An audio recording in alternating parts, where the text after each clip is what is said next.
G'day and welcome to Season 3 of Harvestable by AgriDigital. Join co-founders Emma Weston and Ben Reed in this 8-part mini-series as they delve into the transformative power of data in agribusiness, exploring AI's impact, supply chain transparency, and the future of data-driven grain management. In this episode, we are thrilled to be joined by Jay Holland, General Manager of Business Development at the National Grower Register. So welcome to another edition of Harvestable. Today on the line, I've got Jay Holland from NGR, who is the head of business development at an NGR. I'm Ben Reed, co-founder of AgriDigital, and it's great to have you on the line today, Jay. Yeah, it's great to be here. I've been a long-time listener and quite a fan of the podcast, I must admit.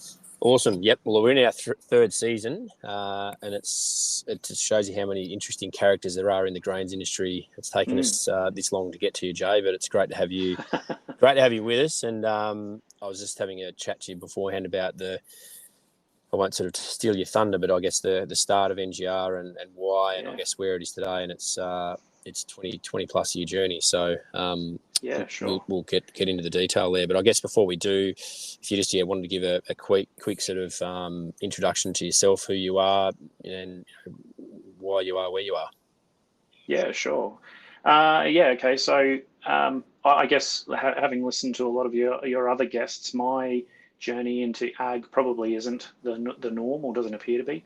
So I moved around a bit as a kid, and then finally got schooled in Brisbane. Hadn't had any ag experience, had no connection to the land whatsoever, left school, and then just sort of rolled through a number of industries around logistics, the motor industry, and then it sort of ended up in banking and finance. And during that time made the move from Brisbane to Toowoomba. And that's when I sort of fell into a role at NGR, helping their call center out back in those days where everything was very manual and paper-based. So it was an interesting transition, I guess, coming from a banking background, heavily regulated, and just sort of seeing, how things were done in ag versus how things were done in banking, and it was a interesting sort of thing. And then started with NGR 2011, had a brief hiatus 2016 for a few years where I jumped across to Grain Corp, did some interesting stuff with them. Came back to NGR again, left NGR for a very short stint in the cotton industry with Namoy Cotton, and then back at NGR now and planning to stay for the foreseeable future. Well, that's good. Well, it's great to see people come into agriculture that haven't actually, I guess, grown up with it like I did. I guess I grew up on a farm, and it's sort of something that's been with me the whole way through. But it's great to have people from outside come in and bring knowledge and ideas from other industries, so that's good to see.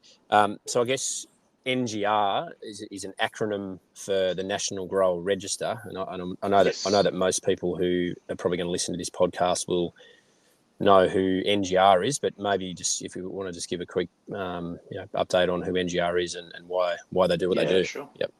Yeah, so I mean, my understanding of the history pre-2011 is as good as our records are. There's probably a few listeners on here who were around at that time. We often get contacted on social media by people who either originally put it together. So some people might be able to correct me, but my understanding is 96, 97, thereabouts, some organisations started getting together and effectively saying, look, it's crazy. We all maintain customer databases. We're all dealing with the same growers and we're paying the same people, and we're out asking them for their banking details, taxation details, contact details all the time. It's a bit of a waste. Can't we just centralise this? And so there were a few people at the table initially, and then as it sort of got closer and closer to 2002, which was the first year NGR kicked off, there ended up being, I think, 3 parties left at the table, being Grain Co, Grain Corp, and I think it was ABB maybe, well, Viterra these days.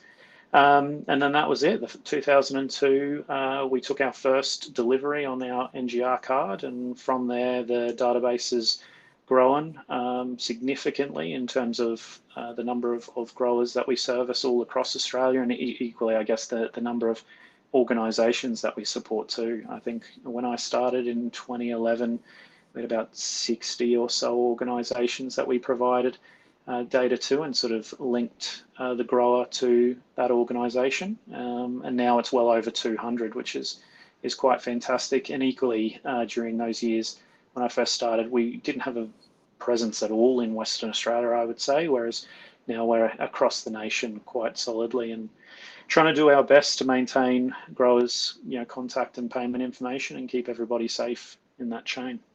So it's been a good journey. It's been interesting to see the growth in the last decade. What the business and I think the industry's perception of the business was back in 2011 when I first started versus today is very different.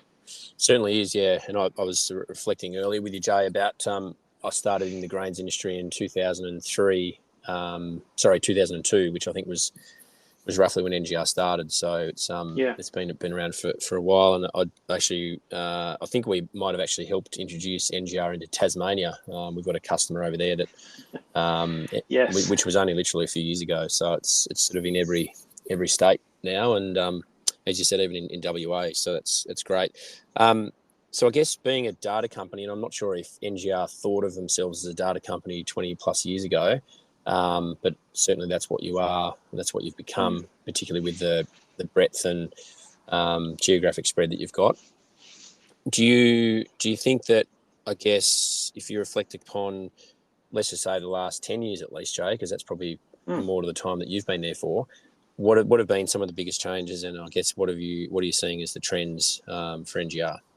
It has been interesting to see the change, at least in the last decade and a bit. So I don't think NGR really saw itself as a data business. It was really, when I started, I don't even know if they would describe themselves as a call center, but it was a very manual process, and the industry was really manual. Everybody wanted to deal with paper, especially from a grower perspective. And I can remember us having a warehouse in the building we were in, which was full of archive boxes and people's paper records, and a grower would call in some cases, and you might not have enough history or enough information in front of you in the basic database we had. So you'd be running out to the archive room while on the phone, trying to dive through their paperwork to understand exactly what was going on.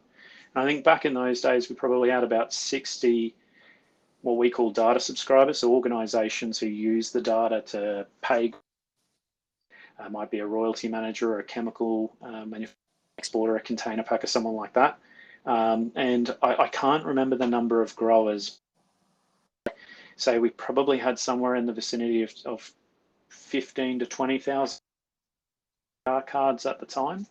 The businesses and evolved, and what we've had to comply with has often changed. A number of years ago, the government rolled out Know Your Customer legislation, and for anyone trying to pay a grower, they had to be able to make sure they could comply with that. So we had to ask our growers for some more information, and we've back in the probably 2014 or so, Glencore started being fairly active in Western Australia, and the NGR card sort of grew across the country. And around this time now, we've got around 42,000 human beings engaging in the platform, around about 30,000 farming businesses or thereabouts, and around just over 200 data subscribers, or those end users utilizing that data, all interacting. So the business has certainly grown.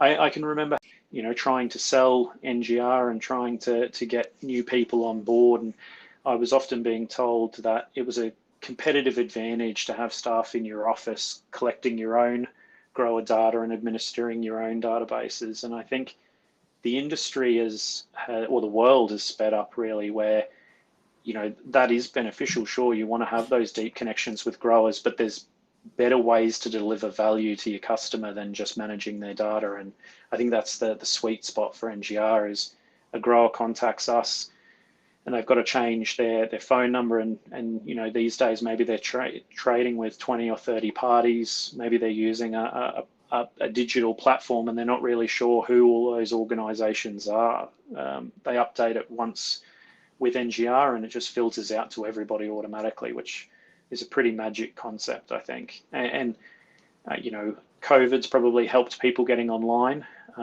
Back in those early days, we had an online portal for growers, but I don't know, there would have been maybe 50 growers who probably actively used it, and there really wasn't anything they could do in there. I can remember looking at it in those early days, and it was pretty embarrassing even back then.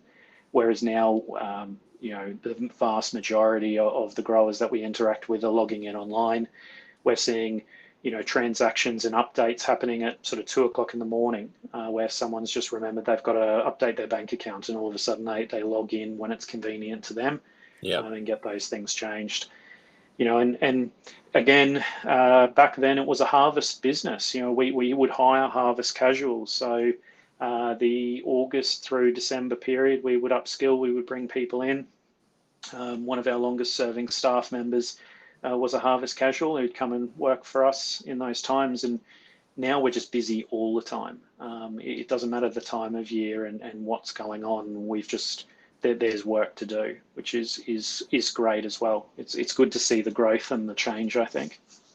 Yeah, it definitely is. And as you said, Jay, you've come through a time where internet was, used by a lot of people, but not as accessible. And today it's a totally different picture. So it's great context. Probably maybe just getting into probably the data and the use of the data, or the data-driven decisions that you make at NGR, and probably it'd be good to sort of talk a little bit about some of the products that you've released on top of the data that you've now got, and maybe something that other things you're thinking about sort of introducing into the NGR suite of products. Yeah, sure. So I mean, back at the very beginning, I mean, when we started, it was payments. That's what we were there for. We were there to collect bank account details, the basic information to fill in an invoice and pass that on. Over the years, we've had number of organisations sort of set up and say, well, look, we don't need to pay growers, but we certainly need to contact them for other things. So seed breeders and royalty managers like Australian Grain Technologies or Intergrain or those sorts of organisations sort of come in. So we've been able to utilise that data again for another reason, to assist the growers to have a relationship with those organisations without more administration. The harvest declaration form has been an interesting journey over the years, where we've utilised that information coupled with some varietal information from those plant breeders and royalty managers to assist with their endpoint collection process and the data around that. We've then worked with Sustainable Grain Australia in the last 6 years or 7 years to develop a sustainability self-declaration, where growers can go in there and they can review their sustainability in alignment with the ISCC certification, and then by answering a couple of questions, work out if they're eligible or not eligible, and then be able to participate in that program, which my understanding is predominantly for canola into the EU, but might have some other use cases.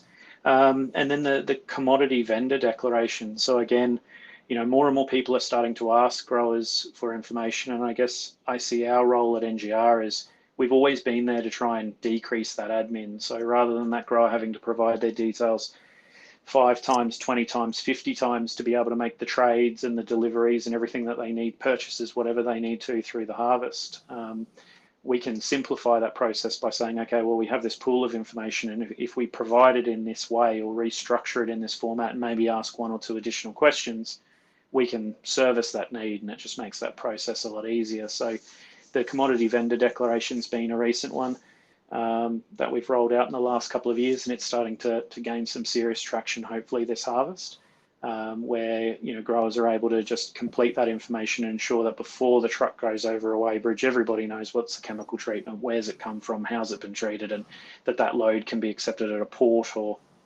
a feedlot or a feed mill without any qualms. And I think, I mean, what the future holds for NGR is largely above my pay grade, but I think where we're largely looking is, how can, with more impost, I guess, coming to the industry, we know that people want to know about traceability. They want to know where things have come from. They want to understand how it's been farmed and what's been done. There's a lot of talk in the industry around carbon and all of these other things. I think there's a lot of people in the industry starting to have conversations about, well, if I link my little bit of information with your little bit of information, we can answer this bigger question and make it easier for the grower. And so we're starting to look at the information that we're capturing.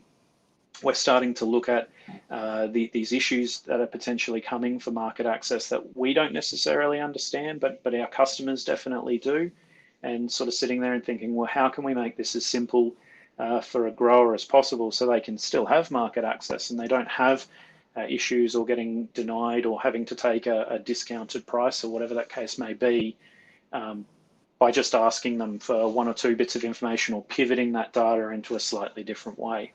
And it's been interesting. Our journey in the last 5 years, we've extended into the feedlot sector, which we'd never been in before, and there's been an interesting look in there.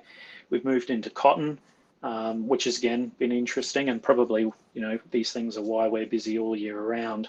We've been doing some trials with a chemical manufacturing business as well around how data can be used to ensure that the right chemicals are being applied in the right way at the right time.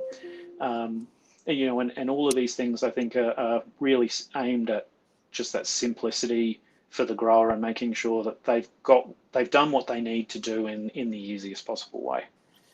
I guess the interaction between AgriDigital and NGR is really common customers. We've got customers that use our software for trading and storage operations, and then you've obviously got the similar customers that are, or the same type of customers that are doing farm grower payments, as you said. And we've built an integration between AgriDigital and NGR, which has been a fantastic integration, which we did from day one in our platform because we knew how used NGR was, and obviously the simplified way in which we can make our customers' lives easier by having that integration. But do you probably on that point, you obviously charge, you're a commercial business, you charge the buyer, not the farmer, you charge the buyer for accessing that data.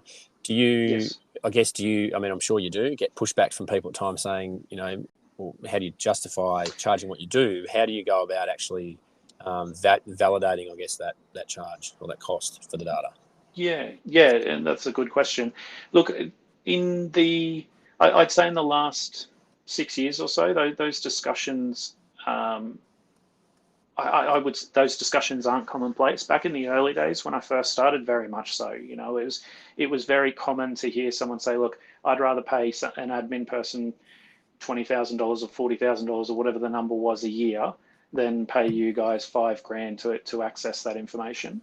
I think the industry is getting to a point where everything's happening so quickly, and there's so much more value that can be added in other ways that paying to access some information and be able to have a dedicated business, call center, online platform, and all of that takes care of everything that needs to be taken care of in a really easy fashion is something that people are valuing.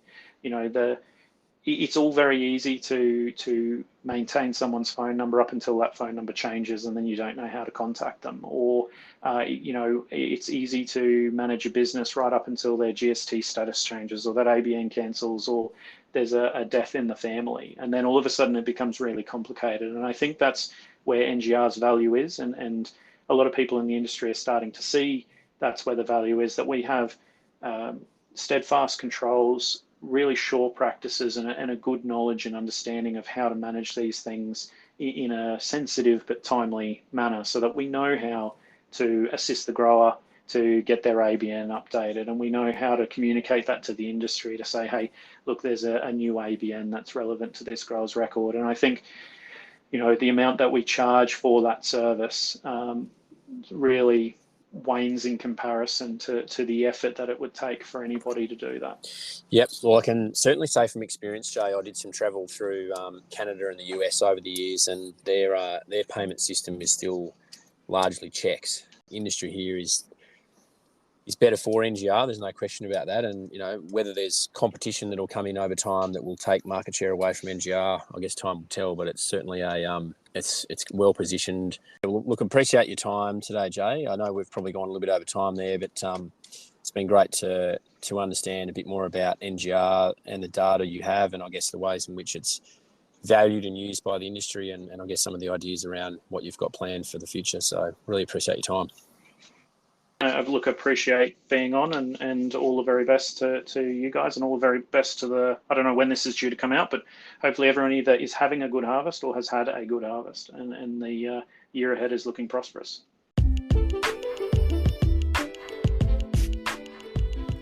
Thank you for tuning in to Harvestable by Agri Digital. We hope you found value in today's conversation. Join us next week as we delve deeper into the world of agribusiness and data. Until then, stay curious and keep harvesting insights.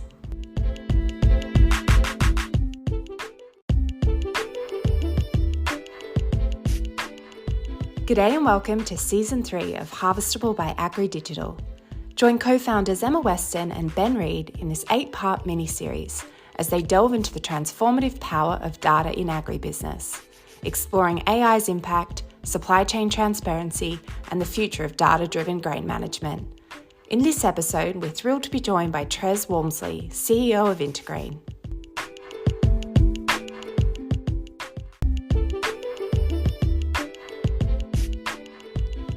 G'day and welcome to Season 3 of Harvestable by Agri Digital.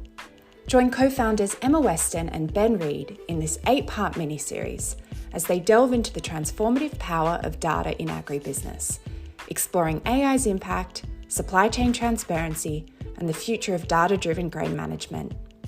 In this episode, we're thrilled to be joined by Anna Faulkner, CEO and co-founder of Cropify.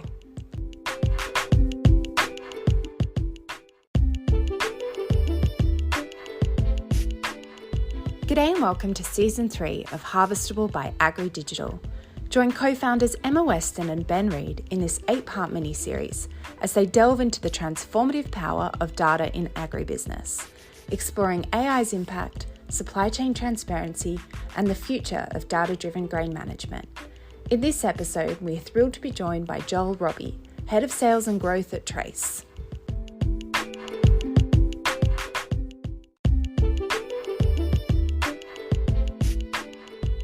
G'day and welcome to Season 3 of Harvestable by Agri Digital.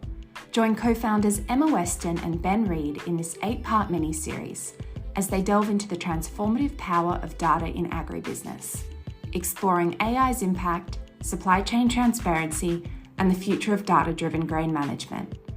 In this episode, we're thrilled to be joined by Andrew Slatter, CEO of Veritas Ag.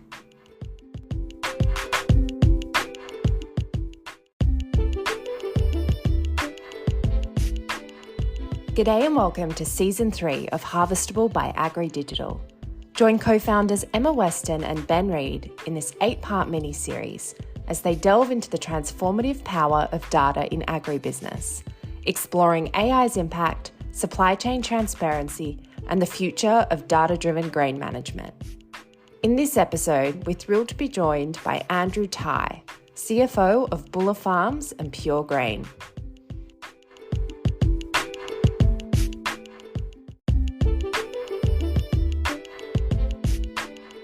G'day and welcome to Season 3 of Harvestable by Agri Digital. Join co-founders Emma Weston and Ben Reed in this 8-part mini-series as they delve into the transformative power of data in agribusiness, exploring AI's impact, supply chain transparency, and the future of data-driven grain management. In the last episode of this season, we're thrilled to be joined by Bridie Olsen, CEO and co-founder of Giora.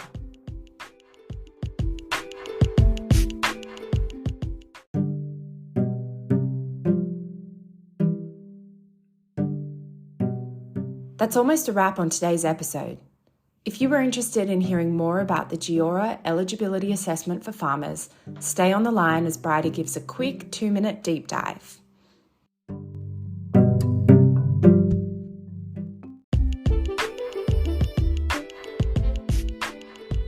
G'day and welcome to Season 3 of Harvestable by Agri Digital. This is the final episode in this year's 8-part mini-series, where we have explored the transformative data of data and AI in agribusiness. Released as a bonus, in this episode we are joined by our very own Chief Operating Officer, Lucy Cornish.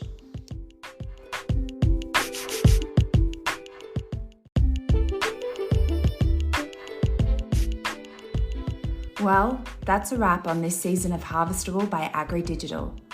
Thank you for joining us over this mini-series. We hope you harvested some insights. Until next time, stay curious and keep learning.